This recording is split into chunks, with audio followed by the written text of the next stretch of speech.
അങ്ങനെ ബിഗ് ബോസിൽ പോകാൻ ആഗ്രഹിക്കുന്നവരൊക്കെ ഒരു സുവർണ അവസരമായിട്ട് ഇതാ ബിഗ് ബോസ് സീസൺ 8 ആരംഭിക്കാൻ പോകുന്നു. അപ്പൊ ആദ്യ പ്രമോ തന്നെ വന്നിട്ടുണ്ട്. നിങ്ങളിത് കണ്ടു നോക്കിയാൽ ചിലപ്പോൾ മനസ്സിലാവും. അതും വന്നിട്ട് താഴെത്തട്ടിലുള്ള ആൾക്കാരാണ് എടുക്കണതാണ് പറഞ്ഞ കേൾക്കണത്. നിങ്ങളിൽ പോകാൻ ആഗ്രഹം ഉണ്ടെങ്കിൽ നിങ്ങൾ ട്രൈ ചെയ്തോളി, അങ്ങോട്ട് പൊക്കോളി. പോകുന്നതിന് മുമ്പ് ഒരു കാര്യം പറഞ്ഞു തരുന്നത്, നിങ്ങൾ PR-ന് നല്ല ഡബ്ബ് മണി ഈ സാധനമൊക്കെ കൊടുത്തിട്ട് വേണം പോകാനെ കൊണ്ട്. എങ്കിൽ മാത്രമേ നിങ്ങൾ ബൂസ്റ്റപ്പ് അടിച്ച് കയറത്തുള്ളൂ. കഴിഞ്ഞ വർഷത്തെ സീസണിൽ നിങ്ങൾക്ക് ഏവർക്കും അറിയാവുന്ന ഒരേ ഒരു കാര്യമായിരുന്നു, PR ബലത്തിൽ കപ്പ് കൊണ്ടുപോയ അനുമോളെ മാത്രം നിങ്ങൾ ഓർത്താൽ മതി. നിങ്ങൾക്ക് PR-ന് പൈസ കൊടുത്താൽ മതി. നിങ്ങളൊന്നും നോക്കാൻ വേണ്ട, ഇടവും ബലവും ഒന്നും തിരിഞ്ഞു പോലും നോക്കണ്ട, നിങ്ങൾക്ക് കപ്പടിക്കാൻ കഴിയും. അതുകൊണ്ട് താഴെത്തട്ടിലുള്ളവർ 1 ലക്ഷം 2 ലക്ഷം ഒന്നുമല്ല, ഒരു 10 ലക്ഷം രൂപ മാറ്റി വെച്ചാൽ നിങ്ങൾക്ക് സുഖമായിട്ട് ബിഗ് ബോസ് കപ്പ് അടിച്ചുകൊണ്ട് പോകാൻ കഴിയും. അപ്പൊ ബിഗ് ബോസ് സീസൺ 8 ഇതാ തുടങ്ങാൻ ആരംഭിക്കാൻ പോകുന്നു. അപ്പം ആദ്യ പ്രമോ വന്നിരിക്കുന്നു, തീ പാർന്ന പ്രമോ ആയിട്ട് വന്നിരിക്കുന്നത്.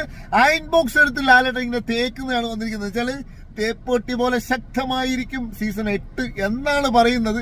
എന്തായാലും ആവലോടെ ഉങ്ങളും നാങ്ങളും എതിർപ്പാത്തിട്ടിരിക്കുകയാണ്. ബിഗ് ബോസ് സീസൺ 8 എല്ലാ പാവപ്പെട്ടവർക്കും കളിക്കാൻ കഴിയുമെന്നാണ് പറയുന്നത്. അപ്പം നല്ല ഡാൻസും പാട്ടും സംസാരശേഷിയും അങ്ങനെയുള്ള പലർക്കും ഇതിനകത്ത് നല്ല അവസരങ്ങൾ കിട്ടും. നല്ല കോണ്ടന്റ് ക്രിയേഷൻ ചെയ്യുന്ന സോഷ്യൽ മീഡിയയിലുള്ള ഒരുപാട് പേർക്ക് ഈ ബിഗ് ബോസ് കൊണ്ട് ജീവിതത്തിൽ ഒരു മാറ്റങ്ങൾ വരാം എന്ന് നിങ്ങൾ പ്രതീക്ഷിച്ചിട്ട് അങ്ങോട്ട് ചെല്ലണ്ട.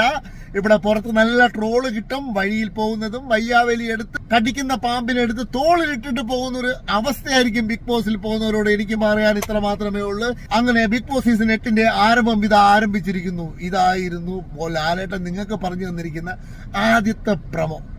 അപ്പൊ എല്ലാവർക്കും ഉഷാർക്കും മുതിരിക്കുക, പൊക്കോളി, ട്രൈ ചെയ്തോളി. ലൈഫിലൊരു മാറ്റം അങ്ങോട്ടും ഇങ്ങോട്ടും, അത് ട്രോളിൽ കൂടി ആവാം, അല്ലെങ്കിൽ വേറെ എന്തുവഴിയാണെങ്കിലും ആവാം. അപ്പൊ എല്ലാവർക്കും വന്ദനം, നമസ്കാരം.